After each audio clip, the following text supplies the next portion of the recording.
joined here now on the stage by Abraham Lincoln, 5-4 last year. We are joined by head coach Peter Kilberg, and then tight end defensive end Grant Huey, linebacker Rolando Oliveras, and running back Andre Rogers. Coach, we'll start with you with just kind of some quotes and thoughts on the season ahead. Yeah, thanks for having me here today.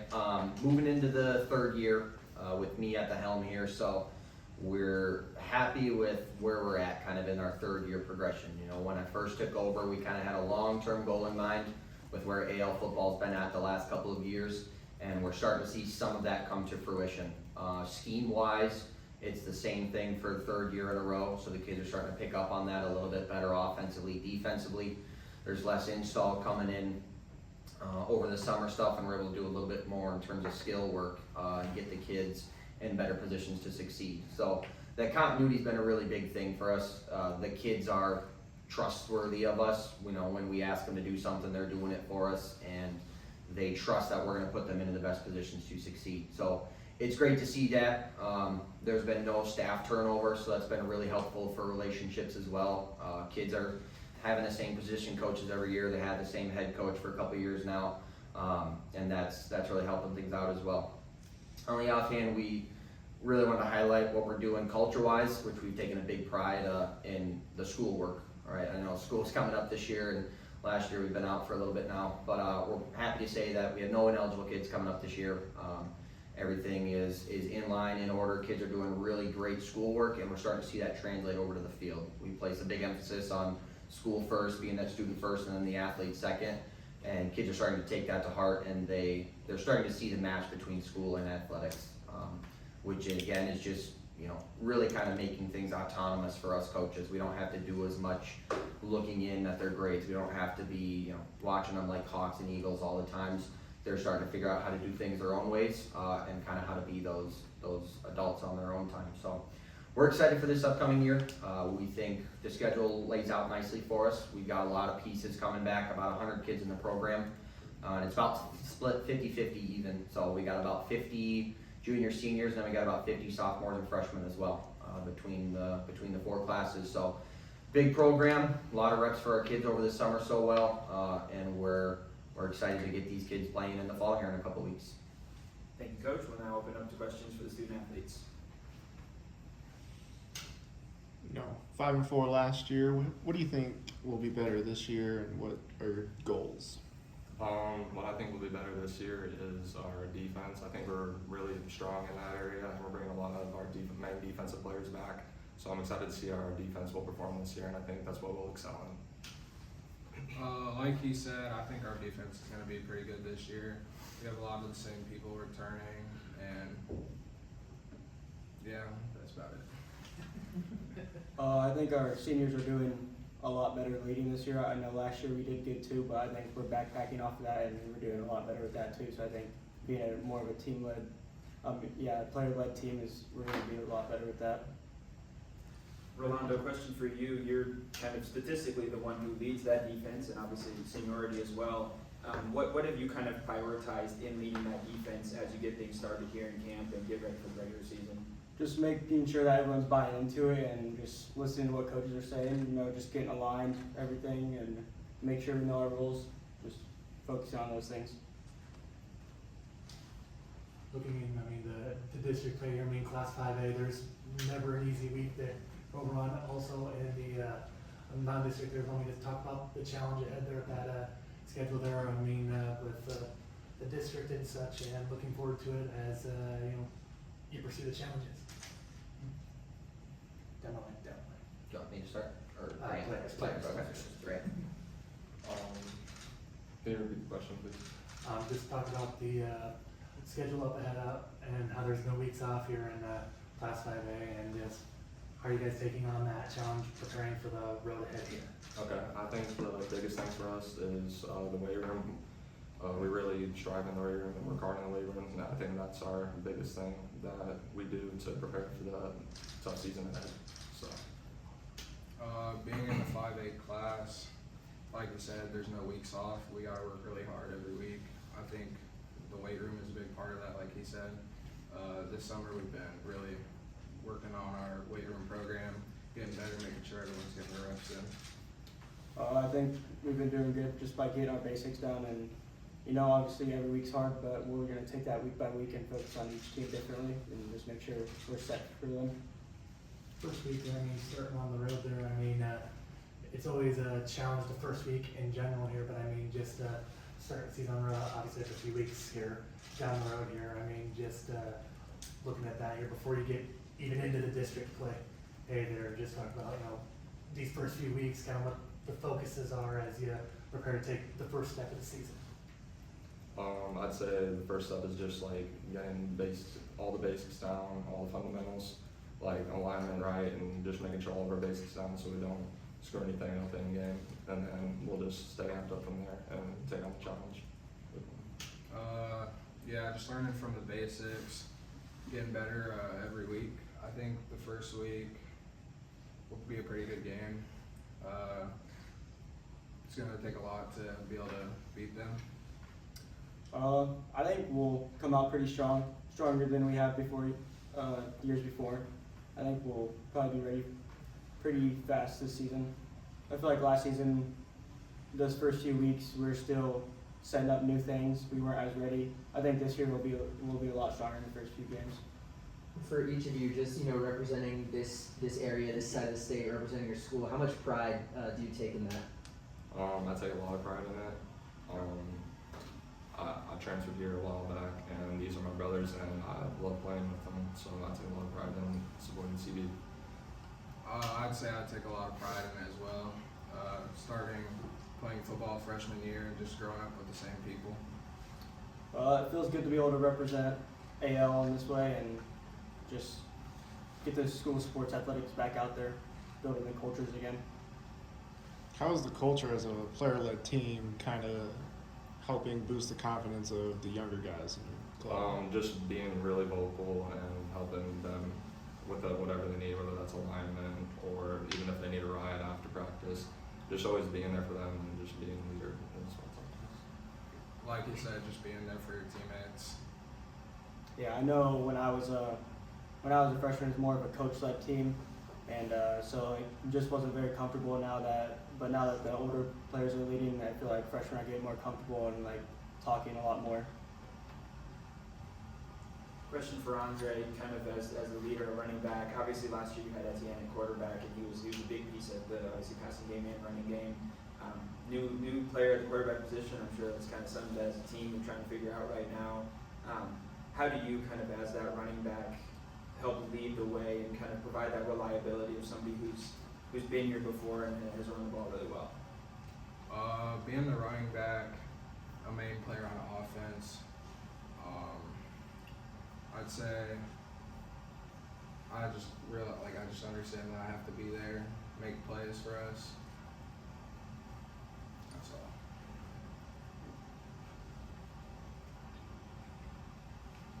Any other questions for the student athletes? All right. Coach, I mean, kind of going off of Peter's question, you're obviously graduated a fantastic quarterback, fantastic athlete person, and Higgins there that was really a heart, don't want to say the heartbeat of the offense, but a big part of the success there last year. I mean, just kind of talk about the quarterback challenges and race there throughout practice as you not look for someone to fill that void. Yeah, with Chris stepping in at quarterback, he'll be a junior. He got some playing time last year in the Healing game. But really, props to Andre. Andre's almost just like a quarterback himself. He does a great job in the huddle, making sure guys know where they're supposed to be going formation-wise, and kind of helping keep Chris in check in terms of plays, scheme, stuff like that, on what he's doing. So Chris has shown a lot of growth this year so far. We like where he's at going into this fall. Schedule-wise, we think it sets up nicely non-district, so that once we start hitting that bear of 5A competition, he's not just stepping in for the first time, seeing that level of competition and freaking out a little bit. He'll kind of have his feet wet underneath him. He's a playmaker. He's a headsy kid. He's just a football kid. He's smaller, but he just knows how the game works, and he knows how to make plays. We saw that last year with him at defensive back. I think he had 4 interceptions and was leading the state at one point. The spotlight's not too big for him. He knows how to step up and make plays, and we're excited for what he can do this year. Kind of a follow-up to that, talking about Chris, you mentioned the interceptions. That's kind of what I was thinking of as soon as you said that he's the guy you have a quarterback.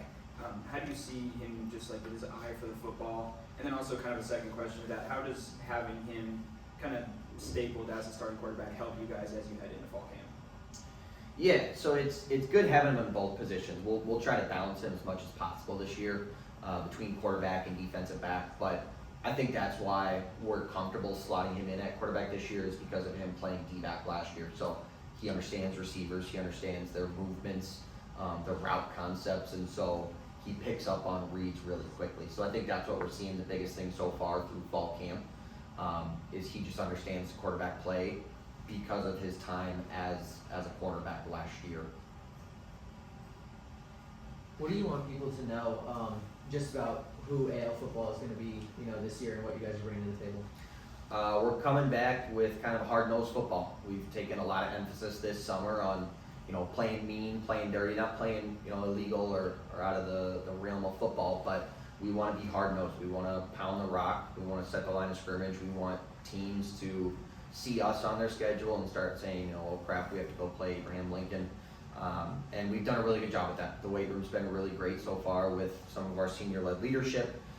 And kind of like you guys asked before, those freshmen and sophomores, they're starting to see it, and that's making them want to work hard. That's making them have aspirations to want to suit up for varsity, play for varsity as some underclassmen. And so we're trying to put AL back on the map in terms of football, especially in 5A football where it's mostly central Iowa dominated, eastern Iowa dominated. We're going to try and come out and start fast this year. We feel like if we can start fast with our schedule the way it lays out, then we have the chance to have a very successful year and hopefully make the playoffs for the first time since 2014. Talk about playoffs. Starting out the season against Lamar Squad. Been in that postseason there multiple years or another. Just talk about that opportunity to take on a competition of a team that whose level you're trying to get to as well. Yeah, great 4A team with Lamar's, very well coached. They're kind of the model of football team that we want to play. They're very hard nosed. They're very physical, play a very physical style of football. And that's what we talked about as a staff in scheduling those guys. Is we want a tough game in our non-districts. That way it sets up nicely for our 5A district. But it's no different. We still feel like we can play with them. We still feel like coaching wise, we'll create a great game plan to put our kids into position to succeed. But yeah, that's the goal. Every year they're one of the top 4A playoff teams. So that's where we want to be. We want to start 5A is different with the RPI, but we want to start itching into that top 16 and continuously be one of those top tier teams and making the playoffs every year. We talked about that. Kind of building off that, but the challenging non-district schedule. With other teams like Ames, Johnston, and Ankeny. Everybody always year after year wants to talk about that. Just these challenges. Just talk about how they move towards that to take on some of those teams that year after year are always in the spotlight themselves. Yeah, it's nice in two things. Number one, the competition aspect is really great. We're seeing 5A level teams that are playing at 4A, so we can schedule those games a little bit closer for us travel wise. We don't have to travel so far, which is nice. And then, like I said before, we're not traveling to Ames or to Johnston or to Ankeny for the first time, seeing unbelievable top tier 5A football. We see it week 1, we see it week 2, week 3, or whatever else with our non-district game. And then the second thing is really scheme-wise. Scheme-wise, they're running a lot of the same things that some of these top 5A teams see. So we're not scheduling a non-conference opponent or a non-district opponent that's going to go run double tight wing, because 5A football, you don't see that. So we're trying to schedule these teams that are going to set us up to be successful weeks down the line. We're seeing some of the same offensive formations that we expect to see down in weeks 7, 8, and 9. Some of the same defensive schemes that we expect to see, later in our district schedule as well. So that's kind of the mindset going through our district scheduling. Is how can we set ourselves up to be successful both out of district and also in district once we start getting to those games. With your third year is it coming in your third year? Coming into my third year, Yeah. How have you seen this group kind of buy into what you see for them, and what do you think the strengths will be like this year?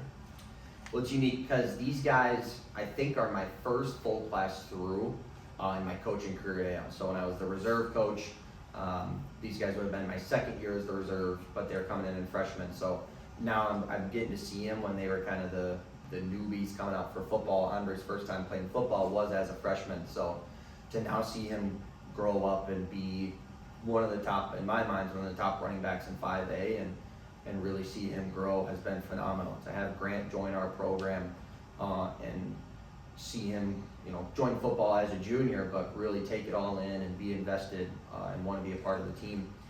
It's been great. So from year 1 to year 3, it's like the kids have said, it's player-led. It's nice as a coach, I don't have to do as much. Makes my job a lot easier at practice, makes my job a lot easier planning for things, because I don't have to do as much of the work. The kids are taking on those lead roles. They're taking on the leadership role of the freshmen, and we can focus more on truly the game planning rather than the policing and sort of stuff like that. Losing all your leading playmakers from last year, your leading passer, your leading rusher, you have no players returning that have caught over 9 passes last year. How do you plan on returning or adding on to the playmaking a little? Yeah, so front line wise, we return 3 starters for sure and a 4th guy who kind of mixed in starting some games, got a ton of playing time last year on the offensive line as well. So we feel like that's our anchor this year. With Andre, just a couple of yards behind Etienne last year, still having close to 700 yards. We're going to lean heavy on that run game because we trust him. We trust that O-line to set the foundation up front and push that line of scrimmage back. So in terms of run game, we're confident with that. And passing wise, we've gotten a couple of kids to come out for the team that have showed tremendous abilities this summer so far in different 7-on-7s and team settings. Braylon Dieger will be a name to watch out for this year for sure. At our slot receiver position, he tracks the ball really well. He is a phenomenal route runner. I mean, he's just another headsy kid. He knows how to make plays. Same thing with Nick Duncan and Jeremiah Slaughter on the outsides. Nick is a couple years in our program. He understands our scheme pretty well. And Jeremiah is just a really great athlete. So we trust those guys to make plays out of the receiver position, and really our tight ends are one of our complete strong suit too. We returned both of our tight ends with Grant and with Ryland Dorr, who are almost an extension of the run game as extra O-linemen, but they can split out and they can run passes as well. They can run, short screen games. So we feel, although we're graduating so much, we feel like we're almost more versatile this year with who we have in our skill positions, almost more so than last year. Defensively, 3 of your top 4 tacklers from last year coming back. Obviously, it starts with Rolando, but also you've got Ryland Dorr, Cohen Dighton. Both of those 2 guys are able to get in the backfield, especially Ryland, 10 tackles for loss. How you kind of lean on those 3 guys and maybe some of those others like Chris, who are coming back with a lot of experience defensively? It's great having Rolando. Even today at practice, he was running the scout team defense. And like I said, that just takes so much work off of us coaches because we don't have to do as much. We can do more of the coaching. He can call the plays. He knows what he's doing. And that just makes life so much easier in games as well. If they come out in something we need to check, we're not yelling from the sideline to make checks. We trust Rolando to make those checks. We trust Cohen to make those checks. And really Ryland up front on that, he sets that front line. I mean, he does a great job. Again, another headsy kid who just a smaller size for a lineman, but he'll take on the 300-pound lineman from Johnston and get him off balance. So he's a quick player. He's lengthy, so he uses his size really well. And he just understands that defensive end position. Our front 7, we're expecting a lot of out this year. We graduate a couple of our safeties, and so we're trying to replace some positions in the secondary. But 5A football is no different. Everybody wants to run the ball. Everybody wants to set that line of scrimmage, and we feel good going against that because of who we return in our front 7 and returning some of our most sure tacklers and kids that understand our scheme to make those checks to be successful. Perfect. Time for one more question, if there are any. If not, What does a day look like in your off-season workouts, practices? You can't really make too many adjustments in season. What does it look like developing these guys to build a good team? Summertime is all just the basics. We're just trying to teach kids the game of football. A lot of our kids didn't play football growing up as the youth or in the middle school, so we get a lot of first timers. So a lot of it is honestly just teaching the game of football. Sometimes it's as simple as teaching position names. Sometimes it gets more complex on different techniques you can use at different offensive positions, defensive positions. And then at the very base of it all is installing our base scheme. You know, rolling into fall camp, rolling into week one, we want our kids to be able to run our stuff of what we're calling in on the sidelines, both offensively and defensively. But a lot of it's focused on that development aspect and a very big focus on lifting and speed training. 5A plays very fast football and very physical football, so we need to match that. So we place a very big emphasis on getting into the weight room, spending time in the weight room, pushing themselves, and then getting faster as well. All right, thank you, Abraham Lincoln. Thank you, coaches. Yeah, thank you. Thank you.